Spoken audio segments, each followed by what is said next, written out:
folks, Laxmikant Polity book ni, okay na? So Laxmikant Polity book ni 120 గంటల్లో complete చేయాలి అనుకుంటే according to the group 1 group 2 APPSC కావచ్చు TSPSC కావచ్చు so 120 hours లో complete చేయాలి అని మీరు అనుకుంటే ఓకే అండి. సో వాట్ టు డు, ఏం చేయాలండి? So download the SparkEducon app mobile application ని నేను క్రింద డిస్క్రిప్షన్ లో లింక్ ని డ్రాప్ చేశాను, అక్కడి నుంచి యాప్ ని డౌన్లోడ్ చేసుకోండి. And guys one more thing, so bilingual classes are there. So English medium and Telugu medium ఇద్దరికి కూడా క్లాసెస్ ఉపయోగపడతాయి. అండ్ మీకు ఏ క్వైరీ ఉన్నా సరే ఇక్కడ నెంబర్ ఉందండి, so you can call me and you can WhatsApp me to that number, ఓకేనా? Hello dear folks, all of you, namaste and welcome to SparkEducon Indian Polity live training program in new approach.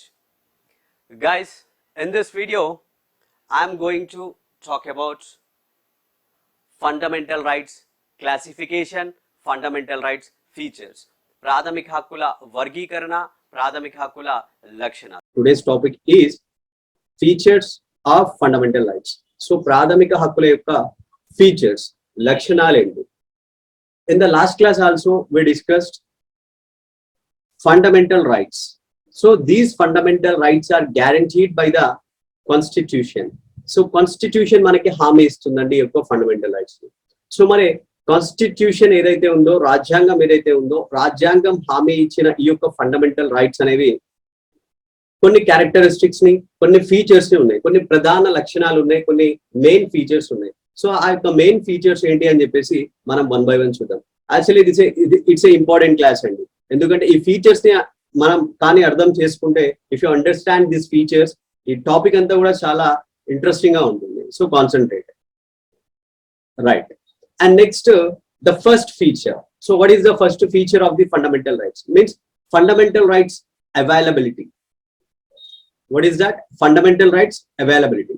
So ఈ యొక్క ప్రాథమిక హక్కులు అనేవి ఎవరికి అందుబాటులో ఉంటాయి, ఎవరికి అవైలబిలిటీలో ఉంటాయి, right? So fundamental rights are available for the some fundamental rights.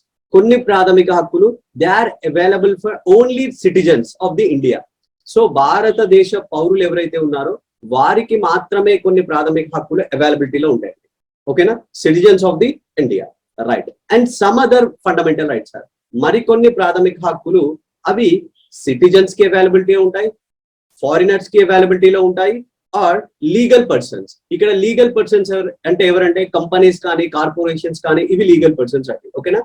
So కొన్ని ప్రాథమిక హక్కులు వచ్చేసి మనకి ఓన్లీ సిటిజన్స్ అంటే భారతదేశ పౌరులకి మాత్రమే ఆ యొక్క ప్రాథమిక హక్కులు అందుబాటులో ఉంటే, అవైలబిలిటీలో ఉంటే, కొన్ని మాత్రము ఇండియన్స్ కి ప్లస్ ఫారినర్స్ కి ఆర్ లీగల్ పర్సన్స్ అంటే కొంతమంది చట్టబద్ధమైన వ్యక్తులు. లీగల్ పర్సన్స్ ఇక్కడ మనం ఎవరంటే కార్పొరేషన్స్ ని చెప్పుకోవచ్చు and companies and corporations are the legal persons. వాటికి కూడా కొన్ని ప్రాథమిక హక్కులు అనేవి అవైలబిలిటీలో ఉంటాయి. Clear, right. ఇది అవైలబిలిటీకి సంబంధించింది. ఏ యొక్క ఫండమెంటల్ రైట్ అనేది సిటిజన్స్ కి అవైలబిలిటీలో ఉంటుంది, ఏ ఫండమెంటల్ రైట్ సిటిజన్స్ కి ప్లస్ ఫారినర్స్ కి అవైలబిలిటీలో ఉంటుంది, అది మనం ఈ యొక్క సెషన్ ఎండింగ్ లో చూద్దాం, వాటి గురించి ఏ ఆర్టికల్ అని చెప్పేసి. Clear. So this is the first feature.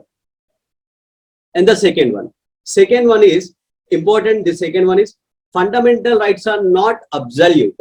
Fundamental rights are not absolute but qualified. Okay, so fundamental rights are not absolute అండి. సో నాట్ అబ్సల్యూట్ మీన్స్ ఏంటి? నువ్వు ఈ యొక్క ఫండమెంటల్ రైట్స్ ని, నువ్వు ఈ యొక్క ప్రాథమిక హక్కులని అబ్సల్యూట్ గా, I mean to say what, complete గా నువ్వు యూటిలైజ్ చేసుకోవచ్చా? అంటే అపరిమితంగా నువ్వు యూటిలైజ్ చేసుకోవచ్చా? ఏ విధమైన వితౌట్ ఎనీ లిమిటేషన్స్, ఏ విధమైన లిమిటేషన్స్ లేకుండా నువ్వు యొక్క ఫండమెంటల్ రైట్స్ యూటిలైజ్ చేసుకోవచ్చా? No, these are not absolute. ఇవి అన్లిమిటెడ్ గా నువ్వు అంటే వితౌట్ ఎనీ లిమిటేషన్స్ లేకుండా నువ్వు వీటిని యూటిలైజ్ చేసుకోవడానికి లేదంటే ఈ యొక్క ఫండమెంటల్ రైట్స్. బట్ క్వాలిఫైడ్ అంటే ఏంటి? సో ఫండమెంటల్ రైట్స్ పైన లిమిటేషన్స్ ఉన్నాయి, నాట్ వితౌట్ లిమిటేషన్స్ నువ్వు యూజ్ చేసుకోవడానికి లేదు. There are some limitations. అందుకే మనం వీటిని ఏమంటున్నాం? These are not absolute. అవి వితౌట్ లిమిటేషన్స్ కలిగి లేవు. సో లిమిటేషన్స్ ఉన్నాయి. They are qualified means they are having limitations. వాటిపైన పరిమితులు ఉన్నాయి, రైట్. ఓకే, మరి పరిమితులు ఉన్నాయి అని చెప్తున్నాం అంటే క్వాలిఫైడ్ మీన్స్ ఇంకేమని చెప్పొచ్చు అంటే మనం లిమిటెడ్ అని చెప్పొచ్చు. అంటే పరిమితులు ఉన్నాయి, లిమిటేషన్స్ ఉన్నాయి. మరి ఆ యొక్క లిమిటేషన్స్ ని ఫండమెంటల్ రైట్స్ పైన, ప్రాథమిక హక్కుల పైన ఎవరు ఇంపోజ్ చేస్తారు? లిమిటేషన్స్ ని ఎవరు కల్పిస్తారు? ఎవరు ఆ యొక్క ఇంపోజిషన్ లిమిటేషన్స్ పైన ఎవరు చేస్తారు అంటే దట్ ఈస్ స్టేట్ అండి. So state can impose the reasonable restrictions అండి. ప్రాథమిక హక్కుల పైన స్టేట్ అంటే ఏంటి? రాజ్యం అని చెప్పొచ్చు, స్టేట్ అంటే ప్రభుత్వం అని చెప్పొచ్చు. సో ఆ యొక్క ప్రభుత్వం ఏదైతే ఉందో ఈ యొక్క ప్రాథమిక హక్కుల పైన రీజనబుల్ రిస్ట్రిక్షన్స్ ని ఇంపోజ్ చేయొచ్చు అండి. సో రీజనబుల్ రిస్ట్రిక్షన్స్ ఏంటి? సహేతుకమైన పరిమితులను విధించవచ్చు. ఎవరు? స్టేట్. సహేతుకమైన పరిమితులు or rational restrictions or logical restrictions, ఇవన్నీ కూడా స్టేట్ అంటే రాజ్యము లేదా ప్రభుత్వము ఈ యొక్క ఫండమెంటల్ రైట్స్ పైన విధించవచ్చు. మరి రైట్, స్టేట్ ప్రభుత్వం విధిస్తుంది, ఆ యొక్క ఇంపోజ్ చేసే అంటే స్టేట్ ఇంపోజ్ చేసే ఆ యొక్క రిస్ట్రిక్షన్స్ అనేవి రీజనబుల్లా కాదా అంటే అవి సహేతుకమైనవా, ఆ యొక్క రిస్ట్రిక్షన్స్ లాజికలా, ఆ యొక్క రిస్ట్రిక్షన్స్ రేషనలా అని చెప్పేసి court can decide, court can examine. ఓకేనా? ఎవరు డిసైడ్ చేస్తారు? ఓకే, ప్రభుత్వం. నువ్వు ఫండమెంటల్ రైట్స్ పైన కొన్ని రకాలైన రిస్ట్రిక్షన్స్ విధించినావు, right? Okay, you can do that, నువ్వు చేయవచ్చు. కానీ ఆ రిస్ట్రిక్షన్స్ అనేవి రీజనబుల్ గా ఉన్నాయా, ఆ రిస్ట్రిక్షన్స్ అనేవి లాజికల్ గా ఉన్నాయా, ఆ రిస్ట్రిక్షన్స్ అనేవి రేషనల్ గా ఉన్నాయా అని డిసైడ్ చేస్తుంది న్యాయస్థానాలు. క్లియర్? రైట్. ఆ విధంగా అంటే న్యాయస్థానం డిసైడ్ చేస్తుంది అంటే మనకి ఇక్కడ ఏం అర్థం అవుతుందంటే ఈ యొక్క ఫండమెంటల్ రైట్స్ ఏవైతే ఉన్నాయో, ఈ యొక్క ప్రాథమిక హక్కులు ఏవైతే ఉన్నాయో, సో దీస్ ఫండమెంటల్ రైట్స్ ఏం చేస్తారంటే ఇండివిజువల్ రైట్స్ అండి. అంటే రైట్స్ ఆఫ్ ది ఇండివిజువల్, వ్యక్తి యొక్క ఇండివిజువల్ రైట్స్ కి, and society as a whole అంటే సమాజాన్ని హోల్ గా తీసుకున్నప్పుడు హక్కులకి, ఆ రెండింటి మధ్య balance between so individual rights కి, వ్యక్తిగత హక్కులకి, అండ్ సమాజాన్ని హోల్ గా కన్సిడర్ చేసినప్పుడు, సొసైటీ యాజ్ ఏ హోల్ గా మనం కన్సిడర్ చేసినప్పుడు ఆ సొసైటీకి ఉండే హక్కులకి మధ్య ఒక అంటే ఒక సమతుల్యాన్ని, బ్యాలెన్స్ ని ఎస్టాబ్లిష్ చేస్తుందండి ఫండమెంటల్ రైట్స్. అదే విధంగా ఇండివిజువల్ లిబర్టీకి, సో వ్యక్తిగత స్వేచ్ఛ, పర్సన్ గా మీకు ఒక వ్యక్తిగత స్వేచ్ఛ, ఇండివిజువల్ లిబర్టీ ఉంటుంది. ఆ యొక్క వ్యక్తిగత స్వేచ్ఛకి అండ్ సోషల్ కంట్రోల్ అంటే సామాజిక నియంత్రణకి, ఈ రెండింటి మధ్య కూడా ఒక బ్యాలెన్స్ ని, ఒక సమతుల్యాన్ని ఎస్టాబ్లిష్ చేస్తాయండి ఈ యొక్క ఫండమెంటల్ రైట్స్. క్లియర్? సో మొత్తానికి ఇక్కడ మీరు గుర్తుపెట్టుకోవాలి, fundamental rights are not absolute but they are qualified. అంటే అవి వితౌట్ లిమిటేషన్స్ మనం యూజ్ చేసుకోవడానికి లేదు, వాటిపైన లిమిటేషన్స్ ఉన్నాయి. ఆ లిమిటేషన్స్ ఎవరు చేస్తారు? ప్రభుత్వం చేస్తుంది. క్లియర్ అండి? సో అది దీనికి సంబంధించింది. Next, arbitrary action private individuals. Arbitrary action private individuals. So ఈ యొక్క ఆర్బిటరీ యాక్షన్ అండి అంటే ఏకపక్షమైన చర్యలకి all the fundamental rights are available to the arbitrary action of the state. Arbitrary action of the state అంటే ప్రభుత్వం చేసే ఆర్బిటరీ యాక్షన్స్ అంటే ఏంటంటే like unfair actions, injustice actions, అంటే వాళ్ళు న్యాయంగా లేని చర్యలు తీసుకున్నప్పుడు కానీ ప్రభుత్వం, అండ్ అన్ఫేర్ అనే చర్యలు తీసుకున్నప్పుడు, ఆర్బిటరీ అంటే ఏకపక్షంగా చర్యలు తీసుకున్నప్పుడు, సో అట్లాంటి చర్యలకి ఈ యొక్క వాటికి అగైనెస్ట్ గా అవైలబిలిటీలో ఉంటాయండి. సో ప్రభుత్వం చేసే అన్ఫేర్ యాక్షన్స్ ఏవైతే ఉంటాయో, ఇన్జస్టిస్ యాక్షన్స్ ఏవైతే ఉంటాయో వాటికి అగైనెస్ట్ గా ప్రాథమిక హక్కులు అందుబాటులో ఉండడం జరుగుతుంది. ఎవరికి? ప్రభుత్వం చేసే అన్ని ప్రాథమిక హక్కులు కూడా ప్రభుత్వం చేసే ఏకపక్ష చర్యలకి వ్యతిరేకంగా అందుబాటులో ఉంటాయి. Clear? This is clear. And private individuals, కొన్ని ఫండమెంటల్ రైట్స్, అన్ని కాదు, కొన్ని ఫండమెంటల్ రైట్స్ ప్రైవేట్ ఇండివిజువల్స్ చేసే చర్యలకి వ్యతిరేకంగా కూడా, ఇఫ్ సమ్ ప్రైవేట్ ఇండివిజువల్స్ అంటే ప్రైవేటు వ్యక్తులు ఏమైనా యాక్షన్స్ చేస్తే, చర్యలు చేస్తే వాటికి వ్యతిరేకంగా కూడా కొన్ని ఫండమెంటల్ రైట్స్ అనేవి అందుబాటులో ఉండడం జరుగుతుంది, అవైలబిలిటీలో ఉండడం జరుగుతుంది. రైట్ అండి? సో ఇది దీనికి సంబంధించింది. రైట్.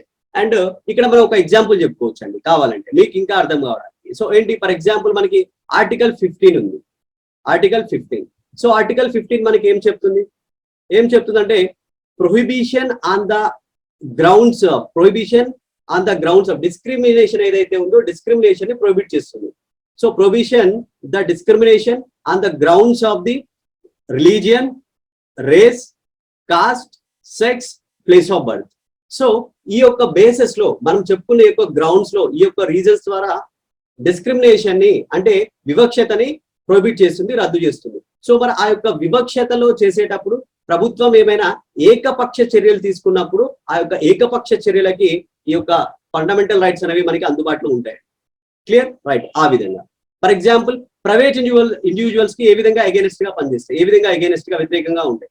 ఫర్ ఎగ్జాంపుల్ ఆర్టికల్ 17 మనకి ఆర్టికల్ 17 ఏం చెప్తుందండి మనకి అంటే అన్టచబిలిటీని ప్రొహిబిషన్ ఆఫ్ ది అన్టచబిలిటీ అంటరానితనాన్ని నిషేధిస్తుంది. సో ప్రైవేట్ ఇండివిజువల్స్ ఎవరైనా దానిని లైక్ పార్టిసిపేషన్ చేసినప్పుడు అలాంటి ప్రాక్టీసెస్ చేసినప్పుడు సో వాటికి వ్యతిరేకంగా కూడా మనకి ఈ యొక్క ఫండమెంటల్ రైట్స్ అవైలబిలిటీలో ఉంటాయి. ఈ విధంగా స్టేట్ యాక్షన్స్ కి ప్రైవేట్ ఇండివిజువల్స్ యాక్షన్స్ కి సో అగైనెస్ట్ గా మొత్తం ఏమో స్టేట్ కి కొన్ని fundamental rights private individual actions కి వ్యతిరేకంగా అందుబాటులో ఉంటాయి.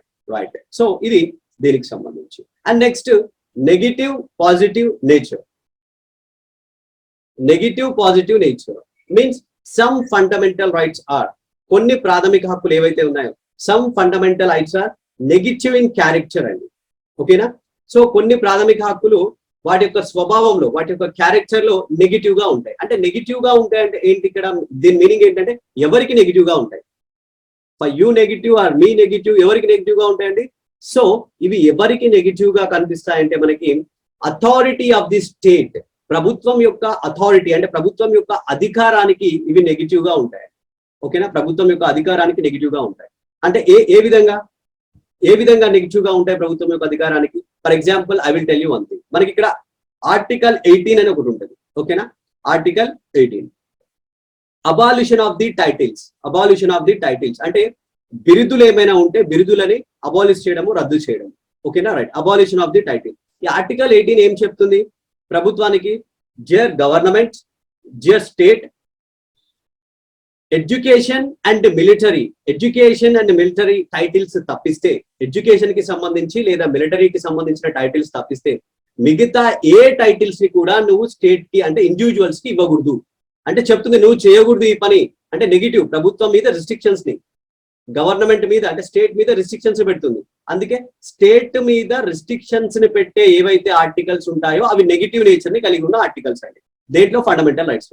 అంటే ఆర్టికల్ 18 ఇదే చెప్తుంది, నువ్వేం చెయ్యి. ఓకే, నువ్వు ఎడ్యుకేషన్ కి సంబంధించిన టైటిల్స్ లేదా మిలిటరీకి సంబంధించిన టైటిల్స్ ఈ రెండింటిని తప్పిస్తే వేరే టైటిల్స్ ను ఇండివిజువల్స్ చేయడానికి వీలు లేదు అని చెప్పేసి చెప్తుంది. సో అది రిస్ట్రిక్షన్స్ పెడుతుంది కాబట్టి నెగిటివ్ నేచర్ ని కలిగి ఉంది. క్లియర్ అండి.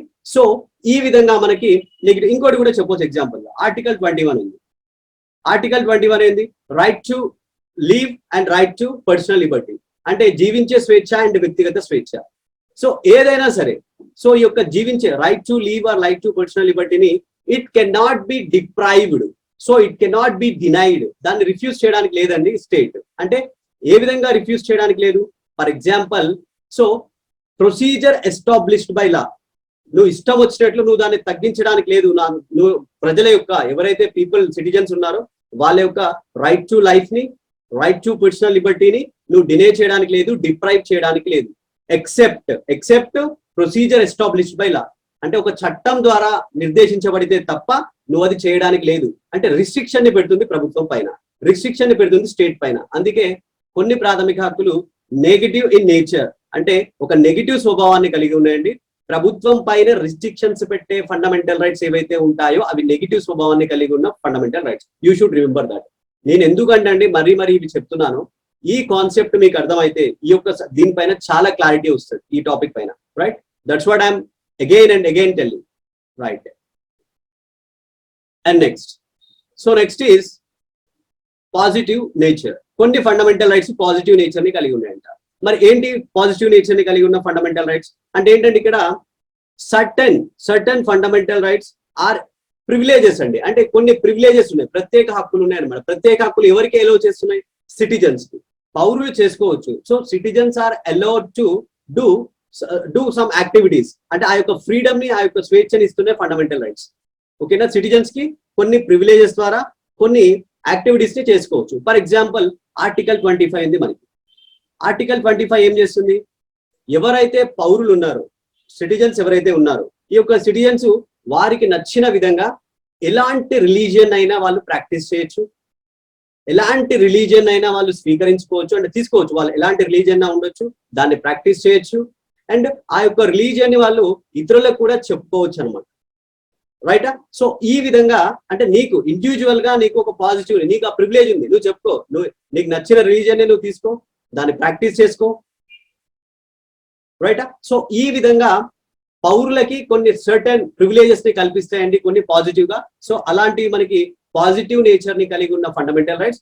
ఏవైతే ప్రభుత్వం పైన లిమిటేషన్స్ పెడుతున్నాయో అవి నెగిటివ్ ఇంపాక్ట్ ని కలిగి ఉన్న ఫండమెంటల్ రైట్స్. క్లియర్? సో ఇది దీనికి సంబంధించింది. And next one is fundamental rights are justiciable. Fundamental rights are justiciable. ప్రాథమిక హక్కులు అనేవి జస్టిషియబుల్ అంటే జస్టిషియబుల్ అంటే మనం నిన్న కూడా చెప్తున్నాం ఏంటి. ఫర్ ఎగ్జాంపుల్, మీ ఫండమెంటల్ రైట్, మీ ప్రాథమిక హక్కులు వైలేట్ చేయబడినప్పుడు మీరు కోర్టుకి వెళ్ళొచ్చు. కోర్టు మేము ఆ యొక్క వైలేట్ అయిన ప్రాథమిక హక్కుల గురించి చూసి జడ్జిమెంట్ ఇచ్చి వాటిని అమలు చేయడం జరుగుతుంది. సో ఆ విధంగా ఫండమెంటల్ రైట్స్ అనేవి జస్టిషియబులా నాన్ జస్టిషియబులా అంటే ఎస్, నీ ఫండమెంటల్ రైట్స్ దెబ్బతిన్నప్పుడు నువ్వు న్యాయస్థానానికి వెళ్ళొచ్చు, న్యాయస్థానాలు వాటిని ఎన్ఫోర్స్ చేయమని చెప్తుంది. కాబట్టి fundamental rights are justiciable. Clear? This is very clear and simple. And next, fundamental rights defended and guaranteed by supreme court. ఈ యొక్క ప్రాథమిక హక్కులు అనేవి డిఫెండెడ్ అండ్ గ్యారంటీడ్ అంటే సుప్రీం కోర్టు ద్వారా రక్షించబడతాయండి. ఈ ప్రాథమిక హక్కులు డిఫెండ్ చేయబడతాయి ఎవరి ద్వారా? By supreme court. And guaranteed, supreme court ద్వారా ఈ యొక్క ప్రాథమిక హక్కులు గ్యారంటీడ్, నీకు హామీ ఇవ్వబడుతున్న ఈ యొక్క ప్రాథమిక హక్కులు. అంటే నువ్వు ఒక అప్పీల్ ద్వారా డైరెక్ట్ నీ యొక్క ఫండమెంటల్ రైట్స్ దెబ్బతిన్నాయి అనుకుంటే you can go to the supreme court directly without any appeal. High court నుంచి అప్పీల్ చేసుకోవాలి అన్న ముచ్చట ఏం లేదు. Directly you can go to the supreme court without any appeal. So ఆ విధంగా ఫండమెంటల్ రైట్స్ అనేవి సుప్రీం కోర్ట్ ద్వారా డిఫెండ్ చేయబడుతున్నాయి, రక్షించబడుతున్నాయి. అండ్ సుప్రీం కోర్టు హామీ అనేది ఇస్తుంది, గ్యారంటీ అనేది ఇస్తుంది ఈ యొక్క ప్రాథమిక హక్కుల పైన. Clear? So this is one point and that is also important point. And next, this is also a very important point which we are going to discuss now. So that is, fundamental rights are not sacrosanct. Fundamental rights are not sacrosanct or permanent. Fundamental rights are not sacrosanct or permanent. So అంటే fundamental rights అనేవి చాలా important కదా, చాలా ముఖ్యమైనవి కదా. So they can not be changed. అవి అసలు change చేయడానికి లేదా అంటే నో, నాట్ సాక్రోసెంట్ అంటే చేంజ్ చేయొచ్చు అండి. So we can change the fundamental rights అంటే we can means parliament can change the fundamental rights. Change చేయొచ్చు అంటే means they are not sacrosanct అంటే అవి అంత పవిత్రమైనవి కాదు. ఇంపార్టెంట్ కరెక్టే, కానీ not they cannot be changed. Yes, they can be changed. అందుకే they are not permanent. So అవి శాశ్వతమైనవి కాదు. Fundamental rights are not sacrosanct, not permanent. Clear? మరి నాట్ సాక్రోసెంట్ అంటున్నాం అంటే ఏంటి, దాని మీనింగ్ ఏంటి ఇప్పుడే చెప్పిన మనకి. అంటే అవి చేంజ్ చేయొచ్చు. మరి ఎవరు చేంజ్ చేస్తారు? Who will change? So if parliament wants to curtail or repeal the fundamental rights, then parliament can do it. Parliament ఆ యొక్క ఫండమెంటల్ రైట్స్ ని కట్టేల్ చేయాలి అనుకున్నా అంటే రెడ్యూస్ చేయాలి అనుకున్నా రెడ్యూస్ చేయొచ్చు. అదేవిధంగా ఆ యొక్క ఫండమెంటల్ రైట్స్ ని రిపేల్ చేయాలి అనుకున్నా, తొలగించాలనుకున్నా తొలగించవచ్చు అండి. But here one condition is there. ఏంటి అంటే ఫండమెంటల్ రైట్స్ ని రిపేల్ చేయాలి అన్నా, ఫండమెంటల్ రైట్స్ ని రెడ్యూస్ చేయాలి అన్నా, సో కాన్స్టిట్యూషనల్ అమెండ్మెంట్ ద్వారా మాత్రమే చేయాలి. బట్ నాట్ ఆర్డినరీ లా. ఒక ఆర్డినరీ లా ప్రకారం చేయడానికి లేదు. దేని ప్రకారం చేయాలి? కాన్స్టిట్యూషనల్ అమెండ్మెంట్ అంటే రాజ్యాంగ సవరణ చట్టం ప్రకారం మాత్రమే చేయాలండి. ఆర్డినరీ చట్టం ప్రకారం చేయడానికి లేదు. ఇంకొకటి ఏంటంటే నువ్వు వాటిని రిపేల్ చేస్తా, నేను వాటిని తొలగిస్తా, తొలగించు, తగ్గించు, పర్లేదు. కాకపోతే basic structure of the constitution ఏదైతే ఉందో, రాజ్యాంగ మౌలిక స్వరూపం ఏదైతే ఉందో, సో దానిని నువ్వు వైలేట్ చేయకూడదు, దానిని నువ్వు ఉల్లంఘించకూడదు. So basic structure of the constitution నువ్వు వైలేట్ చేయకుండా రాజ్యాంగ సవరణ ద్వారా నువ్వు ప్రాథమిక హక్కుల్ని తగ్గించుకోవాలనుకుంటే తగ్గించుకోవచ్చు, రిపేల్ చేయాలనుకుంటే రిపేల్ చేయవచ్చు. క్లియర్ అండి? రైట్. అందుకే ఫండమెంటల్ రైట్స్ ఆర్ సాక్రోసెంట్ అంటే though they are not sacrosanct and they are not permanent. Remember this. This is also one of the important point in the features. Next one is, sir, okay, మరి fundamental rights important. ఈ యొక్క fundamental rights suspend అవుతాయా ఎప్పుడైనా? అవి ఎప్పుడైనా suspend చేయబడతాయా? అవి ఎప్పుడైనా నిలుపుదల అవుతాయా ఫండమెంటల్ రైట్స్ అంటే? ఎస్ అండి, సస్పెండ్ చేయబడతాయి. ఎప్పుడు? వెన్ ఆపరేషన్, ఎప్పుడైతే ఈ యొక్క నేషనల్ ఎమర్జెన్సీ అనేది ఆపరేషన్ లో ఉన్నప్పుడు, నేషనల్ ఎమర్జెన్సీ అమల్లో ఉన్నప్పుడు. Clear? So national emergency means what? జాతీయ అత్యవసర పరిస్థితి అమలులో ఉన్నప్పుడు ఈ యొక్క ఫండమెంటల్ రైట్స్ అనేవి సస్పెండ్ అవుతాయి. కానీ ఎక్సెప్ట్ ఆర్టికల్ 20 and 21, ఈ రెండు కాకుండా, ఈ రెండు కావండి, ఈ రెండు అధికరణలను ఎక్సెప్ట్ చేస్తే, మినహాయిస్తే మిగతా అన్ని ఆర్టికల్స్ కూడా relating to the fundamental rights except 20 and 21 are suspended while when the operation is going on for the national emergency. National emergency సంబంధించిన అమలు జరుగుతున్నప్పుడు ఆ యొక్క ప్రాథమిక హక్కులు రద్దు చేయబడతాయి, రెండు తప్పితే. ఆ రెండు ఏంటి అంటే 2021 రైట్. ఓకే, ఇంకా ఆర్టికల్ 19 కూడా సస్పెండ్ అవుతుందండి. ఏంటి ఆర్టికల్ 19 కూడా సస్పెండ్ అవుతుంది ఈ యొక్క ఎమర్జెన్సీ టైంలో. కాకపోతే ఇక్కడ ఎక్స్టర్నల్ ఎమర్జెన్సీ ఉంటది, external emergency and internal emergency. External emergency వచ్చినప్పుడు మాత్రమే, అంటే బాహ్య అత్యవసర పరిస్థితి ఉన్నప్పుడు మాత్రమే 19 రద్దు అవుతుంది. కానీ ఇంటర్నల్ ఎమర్జెన్సీ ఉన్నప్పుడు, అంతర్గత అత్యవసర పరిస్థితి ఉన్నప్పుడు ఆర్టికల్ 19 అనేది రద్దు కాదు. సో ఇది అవైలబిలిటీలో ఉంటుంది. క్లియర్? మరి ఎక్స్టర్నల్ ఎమర్జెన్సీ అంటే ఏంటి అంటే వార్ జరుగుతుంది, యుద్ధం వస్తుంది, అంటే ఎక్స్టర్నల్ అగ్రెషన్ అంటే యుద్ధం వచ్చినప్పుడు, విదేశీ దాడులు జరిగినప్పుడు అప్పుడు మాత్రం 19 రద్దు అవుతుంది. ఇంటర్నల్ డిస్టర్బెన్సెస్ అంటే మీన్స్ ఇంటర్నల్ డిస్టర్బెన్స్ అంటే ఇప్పుడు ఇంటర్నల్ డిస్టర్బెన్స్ కాదు, ఆర్మ్డ్ రెబిలియన్. సో ఎప్పుడైతే ఈ యొక్క సాయుధ దళాల తిరుగుబాటు జరిగిందో అది ఇంటర్నల్ ఎమర్జెన్సీ. ఆ యొక్క ఇంటర్నల్ ఎమర్జెన్సీ అప్పుడు ఈ యొక్క 19 ఆర్టికల్ అనేది రద్దు కాదు. క్లియర్? అది సస్పెండ్ కాదు. ఓకే, సో ఈ విధంగా మొత్తానికి మనకి నేషనల్ ఎమర్జెన్సీకి సంబంధించిన ఆర్టికల్ సస్పెండ్ అవుతాయంటే సస్పెండ్ అవుతాయి. దానికి సంబంధించి 2021 ఏంటి అవి కావు, మిగతా అవుతాయి. అండ్ 19 కి సంబంధించిన కొన్ని కండిషన్స్ ఉన్నాయి, వాటిని కూడా మనం డిస్కస్ చేసుకుంటాం. రైట్. సో ఇది ఆ యొక్క సస్పెన్షన్ కి సంబంధించింది ఫండమెంటల్ రైట్స్ కి. Right. And the next article is next feature is scope of operation is limited అండి. Scope of operation is limited. దేని స్కోప్ లిమిటెడ్? ఫండమెంటల్ రైట్ యొక్క వర్క్, అంటే అది పనిచేసే వర్క్ ఆపరేషన్ ఏదైతే ఉంటుందో ఆ యొక్క పని అనేది లిమిటెడ్ గా ఉంటుందంట. ఎందుకు, దేని ద్వారా లిమిటెడ్ గా ఉంటుంది? Scope of operation is limited by article 31A, 31B, 31C. So ఈ యొక్క ఆర్టికల్స్ ఏవైతే ఉన్నాయో ఈ ఆర్టికల్స్ చేత ఈ యొక్క ఫండమెంటల్ రైట్స్ యొక్క పనిచేసే పరిధి అనేది లిమిట్ అయిపోతుంది అంట. ఓకేనా? అడుగుతారు article 31A and 31B, 31C ఈ యొక్క ఆర్టికల్స్ ద్వారా ఏమవుతుంది? ప్రాథమిక హక్కుల పనిచేసే పరిధి అనేది లిమిట్ అయిపోతుంది. Their scope of operation is limited. So మరి ఆర్టికల్ 31A ఏంటంటే వీటి గురించి మనం ఎక్స్క్లూజివ్ గా నెక్స్ట్ క్లాస్లలో, ఫర్దర్ క్లాస్లలో, ఫ్యూచర్ క్లాస్లో డిస్కస్ చేద్దాం. బట్ ఇక్కడ మీకు ఒక చిన్న బ్రీఫ్ ఇస్తున్నాం. ఆర్టికల్ 31A మనకి ఏం చెప్తుందండి? సో ఇది ఎక్వజేషన్ ఆఫ్ ఎస్టేట్స్ అండి. ఎస్టేట్స్ ఉంటాయి కదా, ఎస్టేట్స్, ఆ ఎస్టేట్స్ కి సంబంధించిన ఎక్వజేషన్, అర్జనకి సంబంధించిన చట్టాలని సేవ్ చేసే అంశాలను మనకి ఆర్టికల్ 31A చెప్తుంది. అండ్ నెక్స్ట్ 31B ఏం చెప్తుందంటే ఈ యొక్క షెడ్యూల్ ఏదైతే ఉందో మనకి, సో ఈ యొక్క లైక్ 9th షెడ్యూల్ ఏదైతే ఉందో ఆ యొక్క 9th షెడ్యూల్లో ఇన్సర్ట్ చేసిన చట్టాలు ఏవైతే ఉంటాయో మనకి ఆ యొక్క చట్టాలకు సంబంధించిన వ్యాలిడేషన్ గురించి మనకి చెప్పడం జరుగుతుంది. And next 31C. So 31C మనకి ఏం చెప్తుంటే డైరెక్టివ్ ప్రిన్సిపల్స్ అండి. సో ఆదేశిక సూత్రాలు ఏవైతే ఉన్నాయో ఈ యొక్క ఆదేశిక సూత్రాలని ఎన్ఫోర్స్ చేయడానికి ఆ యొక్క చట్టాలని సేవ్ చేసే అంశాలు ఏవైతే ఉంటాయో ఆ యొక్క అంశాలు మనం 31Cలో చూడవచ్చు. ఈ విధంగా ఈ ఆర్టికల్స్ ద్వారా ఫండమెంటల్ రైట్స్ యొక్క ఆపరేషన్ అనేది లిమిట్ అవుతుంది. రైట్. సో ఇది దీనికి సంబంధించింది. And next one is article 33 అండి. ఆర్టికల్ 33, ఈ ఆర్టికల్ 33 ఏం చేస్తుంది?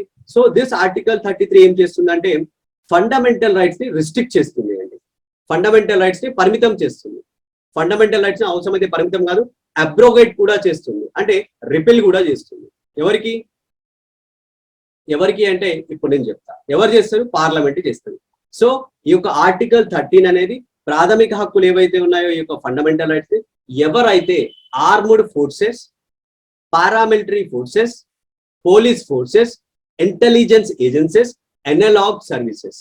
ఓకే, ఆర్మ్డ్ ఫోర్సెస్ అంటే ఏంటండి? ఈ యొక్క భద్రతా దళాలు ఏవైతే ఉంటాయో భద్రతా దళాల్లో పనిచేసే వాళ్ళు కావచ్చు, అండ్ పారామిలిటరీ ఫోర్సెస్ లో పనిచేసే వాళ్ళు కావచ్చు, అండ్ పోలీస్ ఫోర్సెస్, పోలీస్ దళాల్లో పనిచేసే వాళ్ళు కావచ్చు.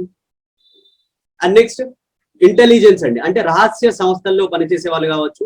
అండ్ ఎనలాగ్ సర్వీసెస్ అంటే అత్యవసర సేవల విభాగంలో పనిచేసే వాళ్ళు కావచ్చు.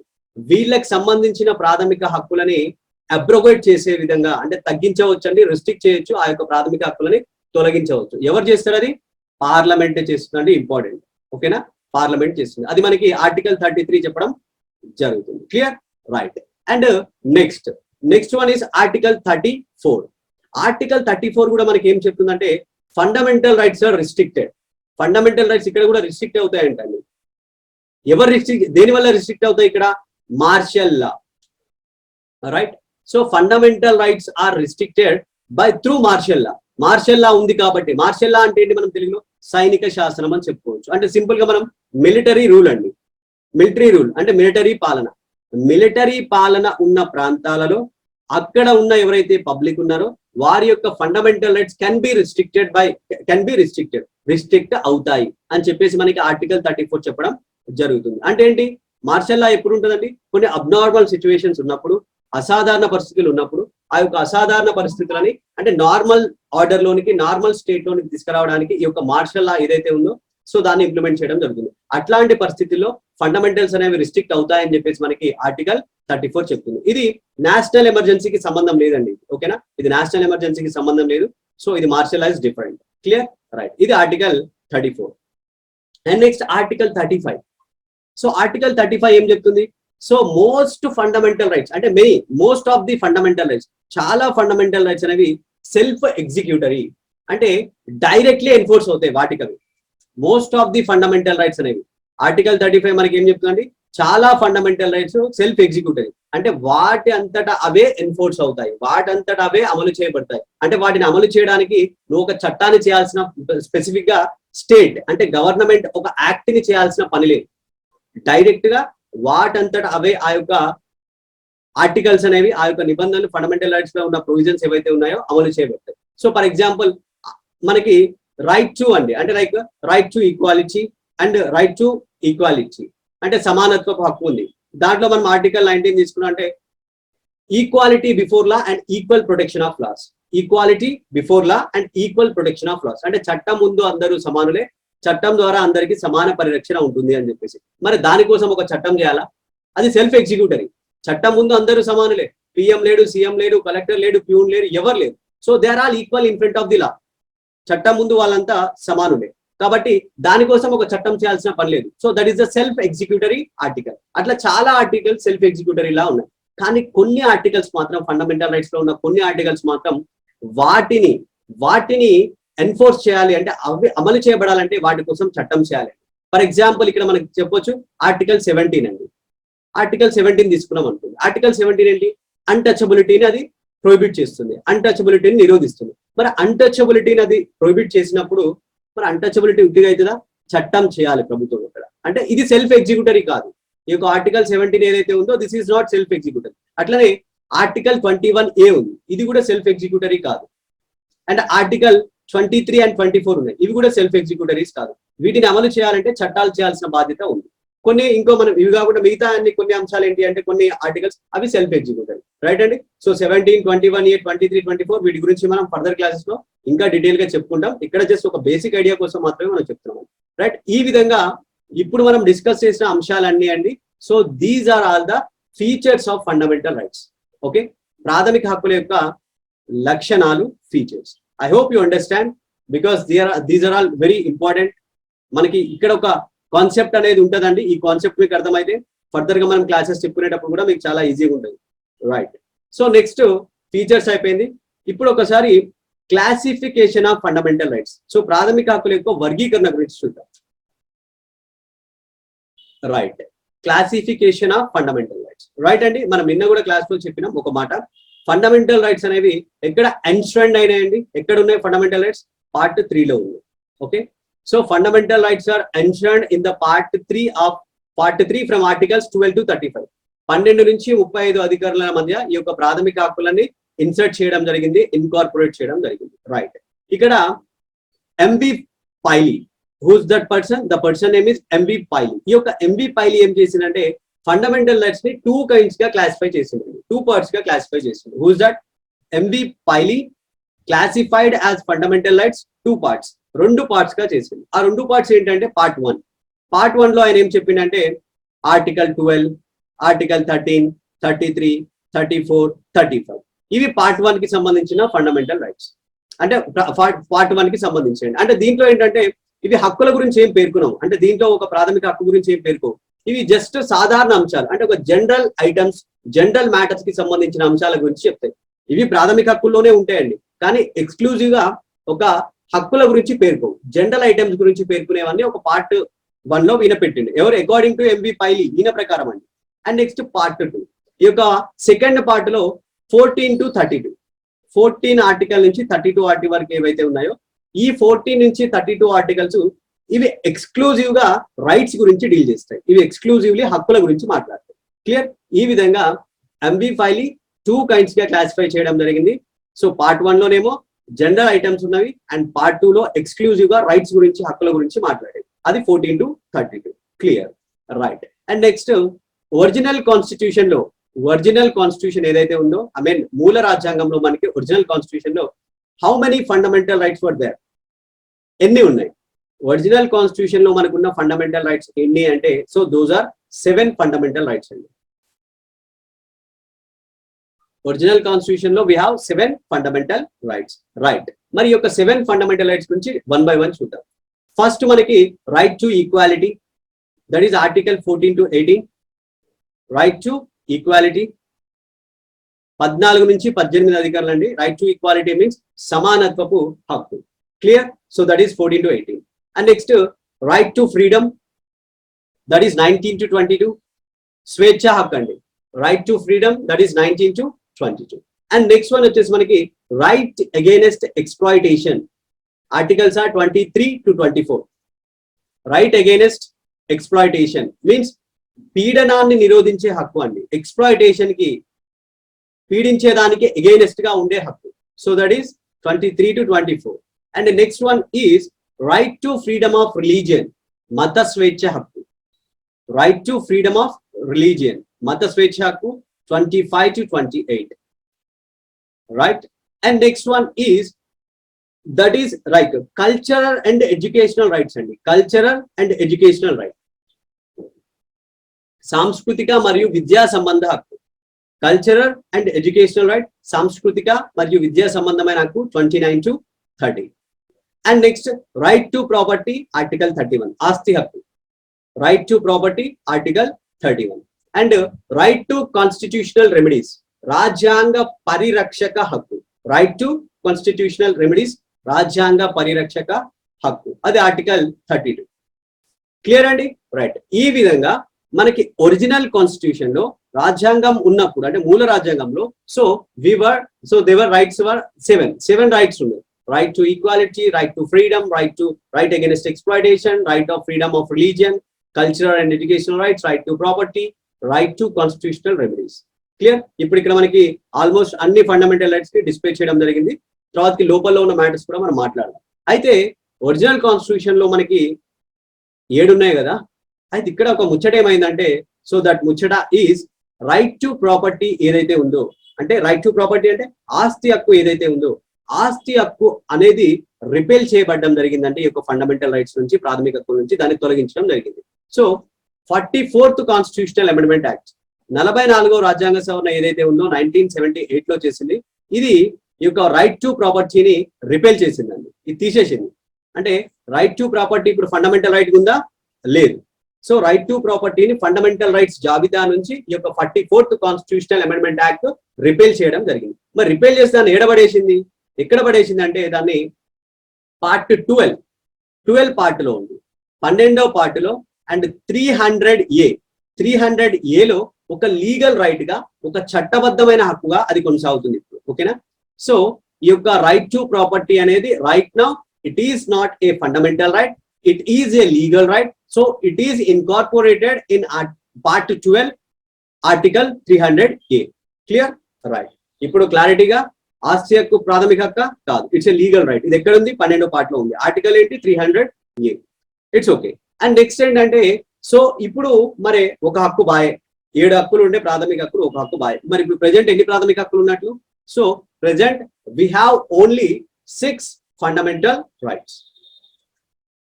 Present we have only 6 fundamental rights అండి. 6 ప్రాథమిక హక్కులు మాత్రమే ప్రెజెంట్ మనకి ఉండడం జరిగింది. క్లియర్ అండి? రైట్. సో ఇది ఈ విధంగా మనకి ఒరిజినల్ కాన్స్టిట్యూషన్ లో 7 ఉండే, 1 పోయింది, అది రైట్ టు ప్రాపర్టీ పోయింది. ఇప్పుడు 44వ రాజ్యాంగ సవరణ 1978 దాన్ని తీసేసింది. దాన్ని తీసేసి యొక్క లీగల్ రైట్ గా పొందుపరిచింది. కాబట్టి మనకి ప్రజెంట్ ఎన్ని హక్కులు ఉన్నాయి? 6 హక్కులు మాత్రమే ఉండడం జరిగింది. సో నెక్స్ట్ నేను ఇంతకుముందు మీకు చెప్పినట్లు, so fundamental rights available to the citizens కి మాత్రమే, ఓన్లీ సిటిజన్స్ కి అవైలబుల్ ఉన్న ఫండమెంటల్ రైట్స్ ఏంటి? And fundamental rights available to the citizens plus foreigners, citizens తో పాటు ఫారినర్స్ కి కూడా అవైలబిలిటీలో ఉన్న ఫండమెంటల్ రైట్స్ ఏంటి? ఎనిమీ కంట్రీస్ ఉంటాయి కానీ ఎనిమీ ఫారినర్స్, ఎనిమీ ఏలియన్స్, ఎవరైతే మనకి శత్రుత్వం ఉన్న దేశాలు ఉన్నారో వాళ్ళకి వర్తించవు. Right. So here fundamental rights available to citizens కి మాత్రమే అవైలబుల్ ఉన్న ఫండమెంటల్ రైట్స్ ఏంటంటే article 15, 16, yes article 15 and 16, and next article 19 and article 29 and 30. Article 29 and article 30 ఇవి ఓన్లీ సిటిజన్స్ అండి. సో మన దేశ పౌరులకి మాత్రమే అందుబాటులో ఉన్న ప్రాథమిక హక్కులు. రైట్. ఇక్కడ ఏంటి?